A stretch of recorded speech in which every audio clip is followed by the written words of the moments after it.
Welcome to Scottsburg's Board of Public Works and Safety. Today is August the 26th, Wednesday, at 1:30 p.m. in the good old town of Scottsburg, called the Burg. So anyway, we begin with our roll call. By our clerk treasurer's department. Donna Mayor Amy, here. Karen Gricius. Here. Tom Lewis. Here. Well, present accounted for. Thank you very much. Next is the approval of minutes of August the 12th, 2026. With motion. I'll make a motion to approve the minutes as presented. I'll second the motion. Karen makes the motion. Tom seconds that. Any questions? Yes. Hearing none, all in favor say aye. Aye. Unanimous, thank you. Now we'll go down into new business. The first thing on new business is a 2027 medical and ancillary insurance plans. What might that be? Brought to you by Marita. We've recently gone through our renewal process for our insurance plans for 2027. And we are pleased to see that we've got some rate holds for our dental, vision, our life insurance policies. So all of those things are staying the same. All carriers are staying the same. There won't be any changes on those plans. However, our medical and prescription and plans did increase in cost due to some high claims that we've had last year and also in 2024. We have a 9% increase this year in our premiums. That's for both the PPO plan and the high deductible health plan. We are advising that we stay on the PPO plan 1 and also on the high deductible health plan 8, which is what we're currently on. So at this time, the insurance premium rates would increase. As usual, the IRS determines what our minimum deductibles and things can be for these plans. So there will be deductible increases as well for both plans. And I have them outlined here so that you can see those. One good thing is that on our high deductible, we're going to have embedded plans. So for instance, our single high deductible limit is going to be $4,500 for the deductible, and once that's met, that's it. There's no more out of pocket. It'll be 100% covered by the insurance company. So that is a good benefit, even though the deductible did increase some. The family deductible, just the same. That deductible is going to go up as well. The HSA limits that the IRS allows us to have, those are also going to be increased per their standards. And then also the PPO plan, there won't be any changes in deductibles in those, but they will also be embedded.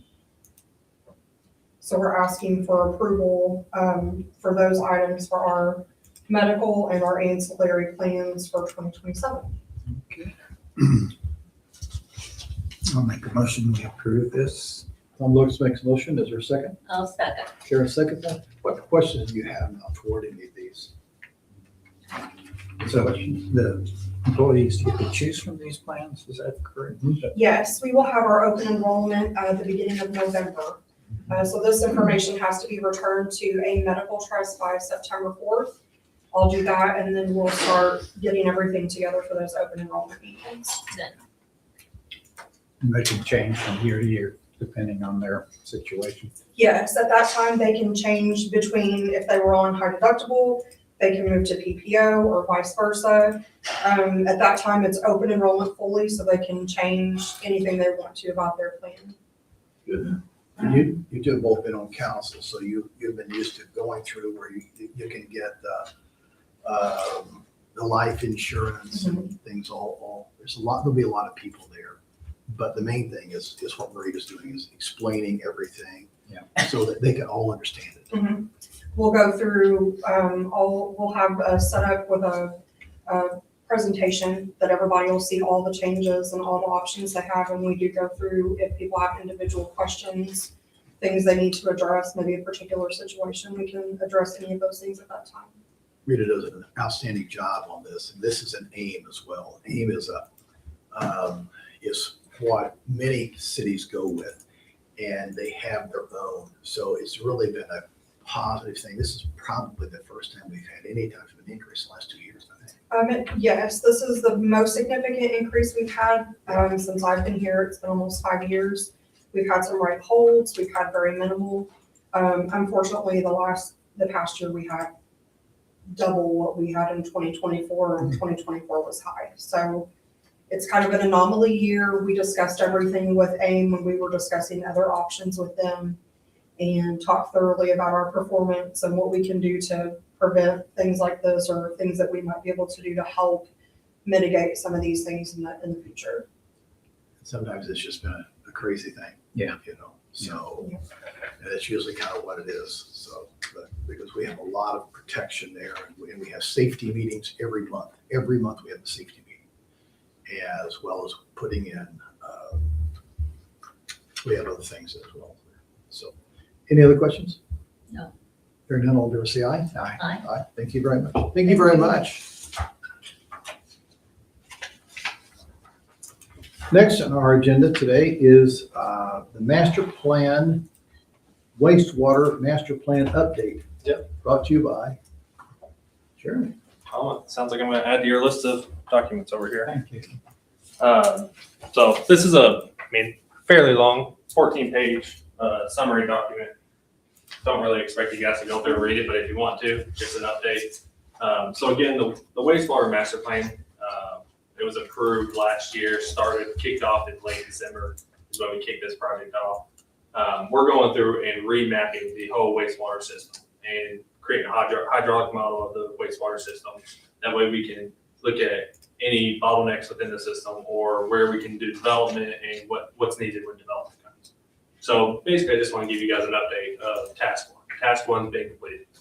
Task one is just the project initiation and data collection. So really working with Z, working with Donna Ennis at Community Connected Partners, working with them and starting to gather all the data and what's our next steps. So kind of task one, we went with the GIS information the city already previously had. We took that with Ziptility.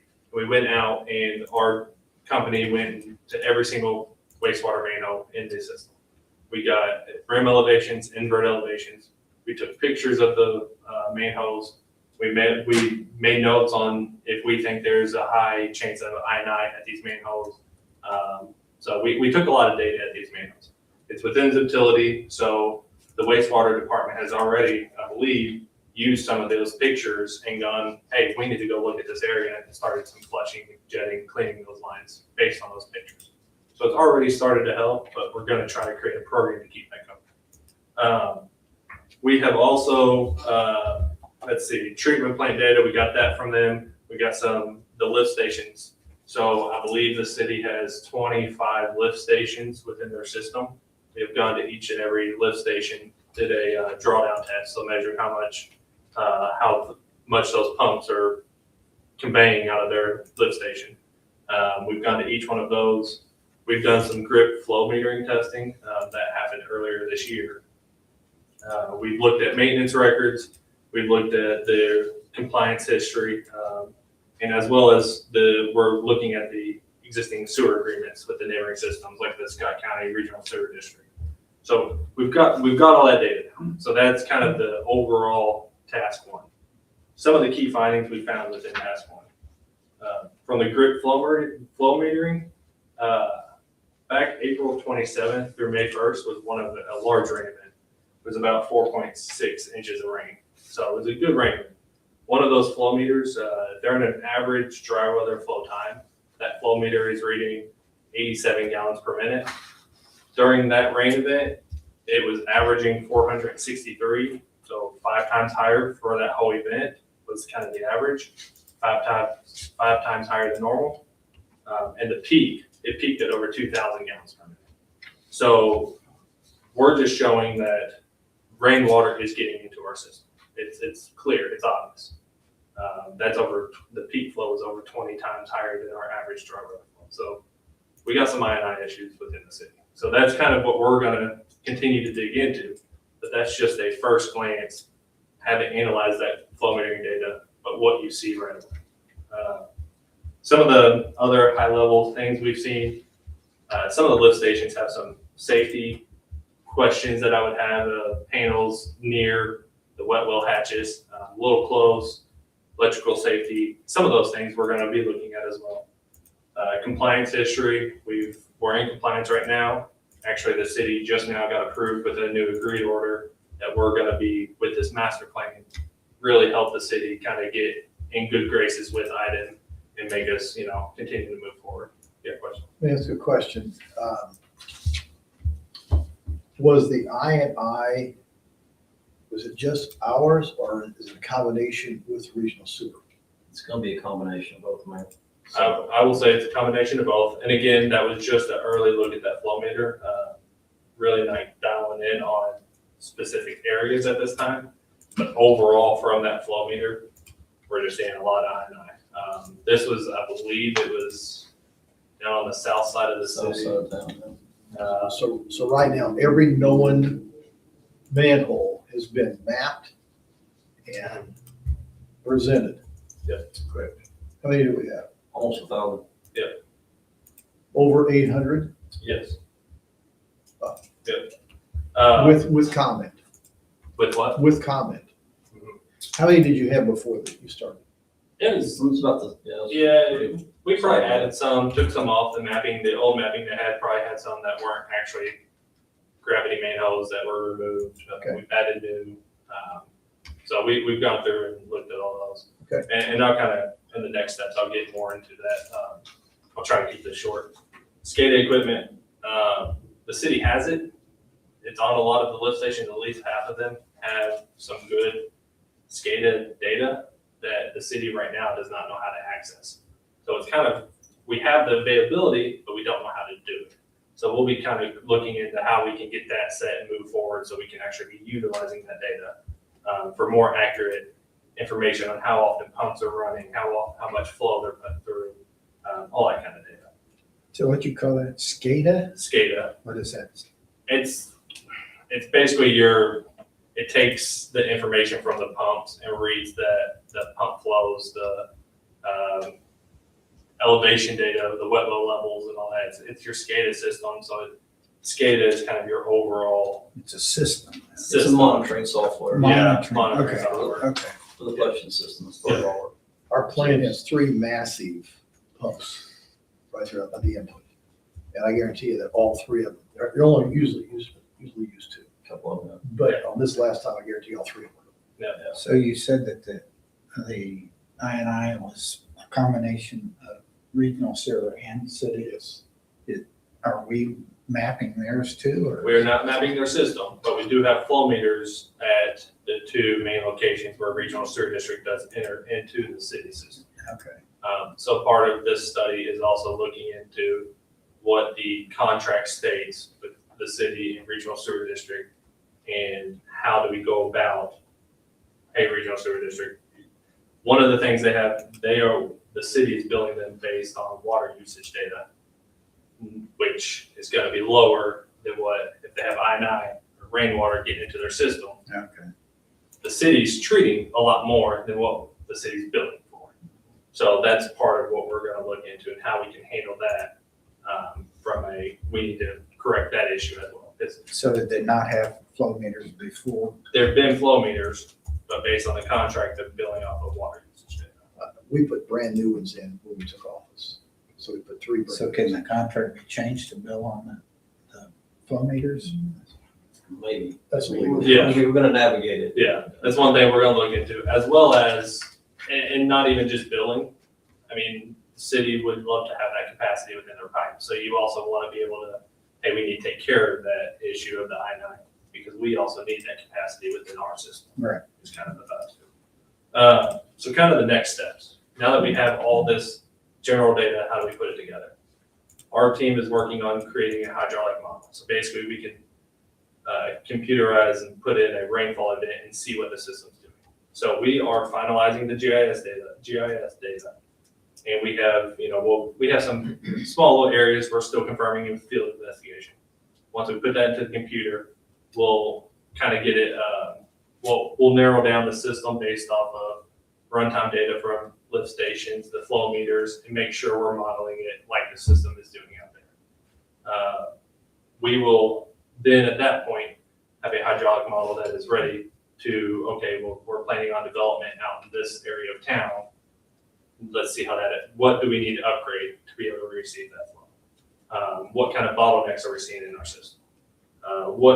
Where is the best place for I&I reduction projects to happen that can create, better flow within the city? So that's kind of our next steps. But like I said, there's a report. I just wanted to give you guys an update on kind of where we stand and what our next steps are forward. Again, that's a 14-page report. Don't really expect you guys to, read through that right now and check it. But if you guys read through it, have questions, feel free to contact me and we can kind of go through and give you some more updates. So. Okay. All right. Thank you very much. Do you have any questions for Jeremy? Not right now. Okay. Thank you very much. It's Yeah. Great great work. Thank you. Fantastic. There you go, Zeke. And We're trying there. amen. Amen. Amen. So thank you, Jeremy and Zeke, for that. Next, we go to Emily Keller, HR updates, please. I have a couple of things, and Steve also has a couple of things, so if we want to just wait till the end for one big approval, we can do that. My first two things my first two people are Josh Boswell and Trenton Jeffries with the electric department will be moving up to the second level of their apprenticeship. So this requires a promotion. They are at 65% of their journeyman position, position. So they will be moving to the second level apprenticeship position that we have on the salary ordinance. And then Kevin Jensen will be moving to the fifth level of the apprenticeship. He is at 80% of his journeyman. So those are my three, and then Steve has a few things as well. We've got Jalen Hines. He graduated the academy this past Thursday. We would like to go ahead and move him to first class patrolman from rookie patrolman promotion. And then the two gentlemen that we've given conditional offers to, after the first step back, I would like to go ahead and we're going to issue a start date on them for September 8th. I'm just asking permission for that so I can go ahead and get some things done so we don't have them sit there for a couple of weeks. And just for the minutes, Josh, Trenton, Kevin, and Jalen, their promotions essentially will be effective on August the 30th. And then the new hires, Zachary and Bergen, their hire dates will be September the 8th. So just for the minutes. So just need an approval for all of those things. Okay, I'll make the motion to approve those. Some of those makes a motion. Is there a second? And a second. Karen seconds that. Any questions? We've got our police officers are 17, so we've been down. So right now, this is going to really help going forward. And Chief says it's a great crop, great bunch of guys coming in here. So it's been fantastic. So so thank you both. Thank you both. So all in favor, say aye. Aye. Aye, unanimous. Thank you very much. Next is our Okra Grant Administration contract. And whether you know this or not, we just received a $750,000 grant on our stormwater. And this has just been, I want to thank Okra. I want to thank Klein Peter. I want to thank the Lieutenant Governor. Lieutenant Governor is over all of this, and he has just done a fantastic job for the city of Scottsburg. These are areas that we have been in dire need. And if you have seen some of the things, we've seen some of the people who they were at city council and lost several hundred thousands of dollars because of flooding. And, so this is one of our main areas to attack, and that's what we're doing right now. So we're identifying areas that are the most needy at the top. So, but anyways, I don't need to take your time, but thank you. I just want to clap you for $750,000. Absolutely. That's a blessing. It's a blessing. Might help with the I&I a little bit. Yeah, for Exactly. sure. So you need any information from me? I'm Joni Fitzwater, representing Klein Peter Consulting, and Okra requires a grant administrator on all of their projects. So that's at an 8% fee of the grant amount, and that's the same fee that has been applied to the last 2 grants that we've done. So, Glenn Peter, team has just been fantastic. I mean, they know what they're doing on all these aspects, and it just is a great partnership with this, with these folks, as well as with the Lieutenant Governor. Just wonderful people. So the Wonderful. next steps are what? What are the next steps? Next steps, basically, we matched this with, I think it's a $300,000 match, something like that. And this will begin. And for sure. Well, I'll bring a contract, I'll present a contract to you guys probably next Board of Works meeting, to get this moving. Part of the cost estimate for this was surveying and engineering for these stormwater projects. Yes. right. So I'll bring one at the next meeting, and we'll get that project kicked off at that point. So is it gonna be a similar situation as the wastewater, as far as figuring out what we got? and what No, we need? no, the Okra project includes, so this project includes, Larry Lane, Lovers Lane, stormwater infrastructure down on Larry Lane. And we're gonna put curbs and stormwater, sewers down that road. And then also Bird Run stream restoration. So there's some, Bird Run crosses, right by the Scott County Highway District. It crosses Main Street right there. We're gonna be replacing that culvert that's underneath Main Street, as well as some work along Bird Run. We've seen in the past where that stream has came over top of Main Street there during a flooding event. So, those are the 2 projects with this, and that's what we're going for. And the next steps in the grant, Okra will be working on a grant agreement, and a grant award letter will be sent to you actually within the next month probably, that you'll need to sign right away and send back. In the meantime, Klein Peter is working on environmental review release. That's different releases from different departments in the state, and Fish and Wildlife and DNR and all sorts of environmental aspects that we have to address and have in place prior to the grant actually being signed. Once that is signed, it's great that you'll get the Heritage contract as soon as possible for the design of the project so that they can draw up the plans, and we'll have about 5 months to get out for bid. So we have to open bids no later than mid-February. Okay, no deal. So, any other questions? Yeah. Okay, so basically, Yeah, so Yeah. that's what's on the agenda. Approval of the grant so we contract. Yes, need to have an approval. yes, of the contract that's on the, that's in the packet. So Okay. it's So I guess we- agreement for professional grant administration services. So, okay. I'll make a motion, we approve that grant. I'll second. Melissa makes the motion, Karen wishes seconds. Any other questions about this?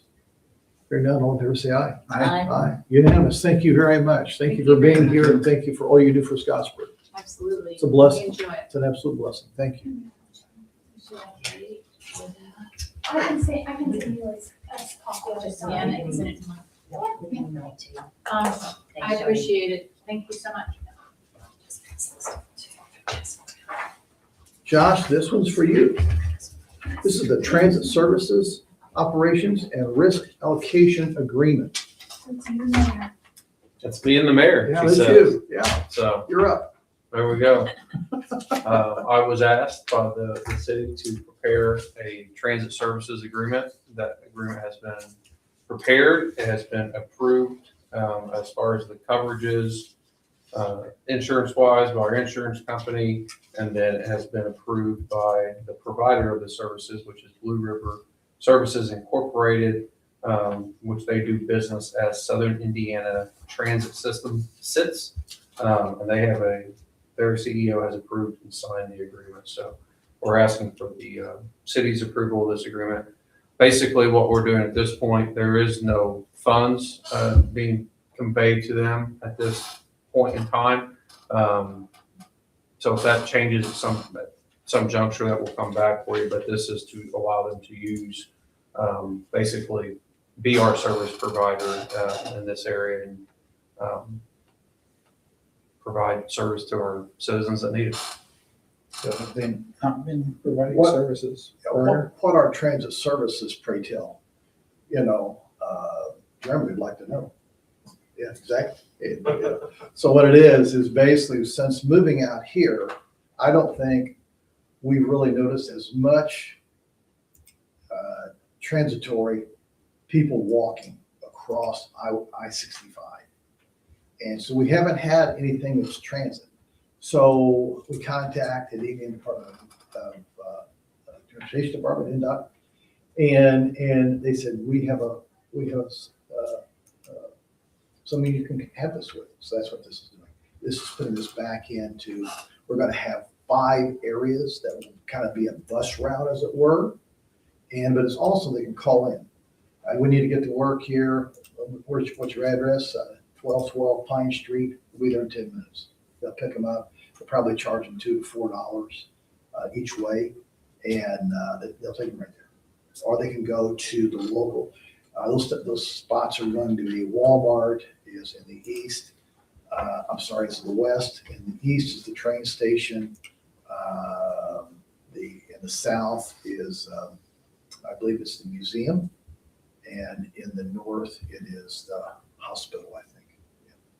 So is this mainly for Anybody that wants it? anybody? It's not just the elderly and Nope. it's like a cab system? So yeah, if you want to take it, your car's broke down, you need to go into town to get a new carburetor. Okay. Just right. And this, It's not a vehicle, it's actually like a bus. It's my understanding from the provider. so this agreement is basically setting the ground rules for that. Yes. So we would ask for a motion to go forward with the transit.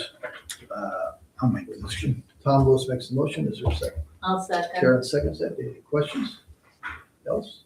Hearing none, all in favor say aye. Aye. Aye. Thank you very much. You did a great job, Josh. That's fantastic.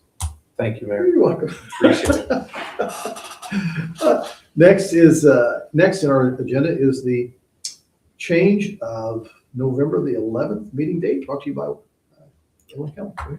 Our first November meeting falls on November the 11th, which is a federal holiday, Veterans Day. So we need to possibly change that meeting date. So I just want to trying to get ahead of, because fall's going to be very busy, just trying to get ahead of the schedule, just trying to see what works for everyone, and then go ahead and get that out to the media. Do you have a recommended change date? Do you guys want to do it that same week? Okay, we can do it that day prior, if you guys wanted to keep it in the same week. The 10th? The Josh, 12th would be. or the better day for after. me. Yeah, the 12th would be, I'm wide open right now. Is the Thursday okay with everyone? 12th. It's good with me. Karen? Yeah. Okay, yep, As far as I know. Thursday. yep, Thursday, the 12th. That's fine. So be it moved. That'll be the 12th. Mhm. Okay. Yeah, Same time. do we need a motion on that, or is it fine? That's Yeah. fine. I think same time is fine. We'll try to move, water board and RDC and all of those to that same day. So just keep it at 1:30. It'd be good. What announcements do we have? Wait, we still got Approval of Uh, claims. approval of claims. Yes, I can't forget that. I would just ask for a motion to approve the claims as presented, please. I'll make a motion to approve that. I'll second that motion. Karen Gracious makes a motion. Tom Lewis seconds that. Any other questions? Hearing none, all in favor say aye. All right. Hey, thank you. Good, thank you. Next is the announcements. What announcements do we have? Well, I have one. If you've never been to Leota, this coming Friday and Saturday, this will be your chance.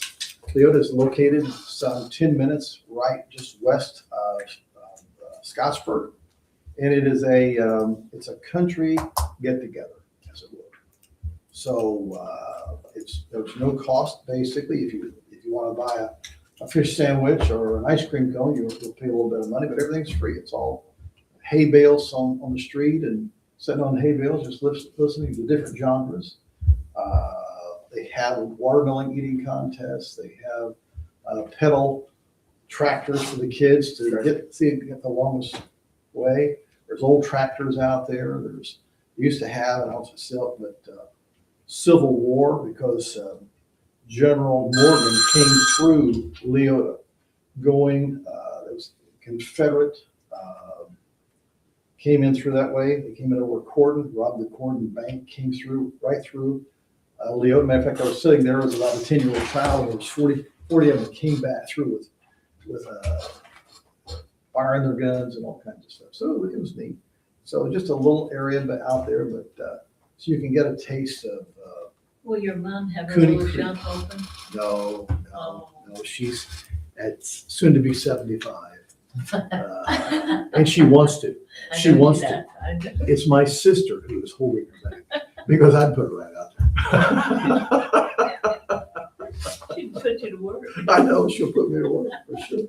So anyways, there's one announcement. Chief, you got anything? No, sir. Okay, everything's going great with the police department. Sure. Hallelujah. Well, we've got reinforcements coming. There you go. There you go. Thank you so much for all you do. Okay, we have a motion to adjourn. I'll make a motion to adjourn. We're adjourned. Thank you very much. Thank you. Thank you for what everybody does for our wonderful city.